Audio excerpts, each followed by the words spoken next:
Good morning. I'm Dr. Whitney Jones. I'm a gastroenterologist, a clinical professor at the University of Louisville, and the founder of the Colon Cancer Prevention Project.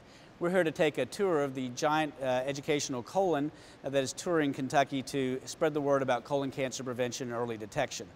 The reason we're doing this is Kentucky has had a huge problem in the past with colon cancer. We've led the nation in both incidence and mortality of cases, and for years we were one of the worst screening states in the nation. So through a great partnership, including the Kentucky Department of Public Health, we're now trying to increase those screening numbers, reduce preventable suffering and premature deaths from colon cancer. So we're going to go ahead and take a walk through the colon. Everyone has now, or at some time in their life, had a colon. It's the place where we store our waste products from eating and prior to elimination.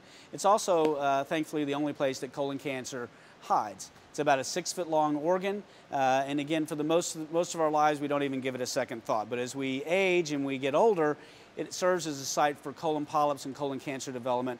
We're going to talk a little bit about this today. I want to talk a little bit about what the predisposing issues for colon cancer are. Primarily, it's a disease of aging, and it occurs as we get older, and particularly beyond the age of 50, we develop small growths and bumps in our colon. Other diseases which will predispose you include inflammatory bowel disease, such as Crohn's disease or ulcerative colitis. Also, family histories are extremely important. We'll talk about that a bit in the future. But also other risk factors that we have a lot of in Kentucky: smoking, high weights, sedentary lifestyles. These are all extremely important risk factors, but what I want to leave you with is the importance of screening and early detection, because when you have polyps or you have early colon cancer, there are no symptoms. So let's talk about where most polyps come from.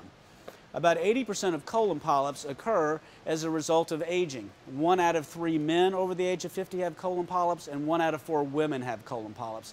And these appear as just small bumps in your colon endoscopically. And again, you would have absolutely no symptoms of this, and they're detected through either endoscopic manners, such as colonoscopy, or can be detected because they shed small amounts of blood into the colon.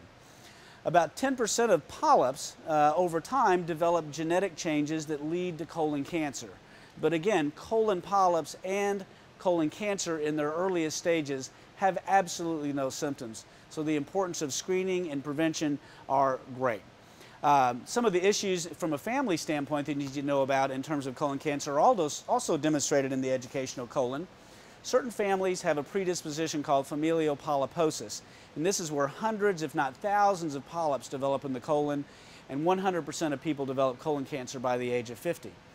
Other genetic issues and family issues are important to understand, and probably a single important issue to take home is the importance of knowing your family history. So if you have colon cancer or colon polyps in your family, particularly early cancer, you need to have that discussion with your doctor, not at age 50, but even earlier at 40 or 30, depending upon that. Other early cancers also play a major role.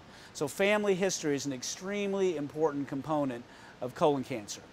Now, over time, these small polyps that we discussed undergo genetic changes that lead to the capacity for these polyps to continue to grow unchecked. And a small polyp then turns into a large polyp, and a large polyp eventually turns into colon cancer in many, many cases. And early colon cancer, as I stated, has almost no symptoms. So lots of folks are walking around today with polyps and early colon cancer and don't know it. That's why the importance of screening is so important. But screening tests detect colon cancer at its earliest stages, where it only involves the superficial wall of the colon. It doesn't involve blood vessels or lymph nodes to a great degree. So if cancer is identified through a screening test or a diagnostic test, you can evaluate it, remove it many times with a scope, or at minimum with a small surgery.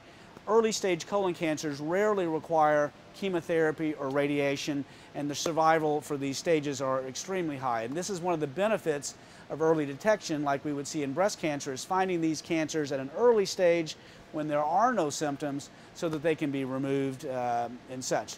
Over time, again, they can cause bleeding, abdominal pain, cramping, change in bowel habits, unexplained anemia, weight loss. But in the earlier stages of cancer, they tend to be asymptomatic. It's a bit like waiting for your oil the oil in your car to blow up before you get a change. Checking your body before you have symptoms is the key to beating colon cancer. Now, we'll talk a little bit about what happens to colon cancer as it advances as we move around the colon. Unfortunately, when colon cancer begins to spread through the wall of the colon, we begin to describe this as advanced colon cancer, or stage 3 and stage 4 colon cancer. That's when the cancer involves blood vessels and lymph nodes and actually begins to move away from the colon into other parts of the body, including metastasis. And as we talk about that, we're going to demonstrate through the inflatable colon what this looks like as a learning tool. When we talk about colon cancer in advanced stages, these are the parts that we want to try to prevent through use of the educational colon. As you can see here, when cancer spreads through the wall of the colon, it begins to involve lymph nodes and blood vessels that lead to late stage diagnosis.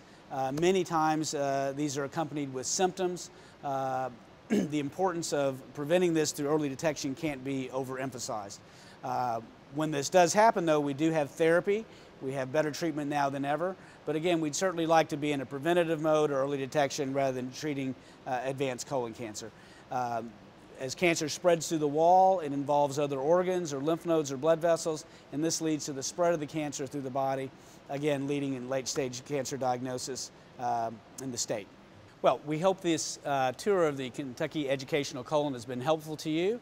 We certainly like to see this in your community, helping out you and your loved ones. You can contact us at the coloncancerpreventionproject.org and ask for Patty Francis, our program coordinator. Thank you very much.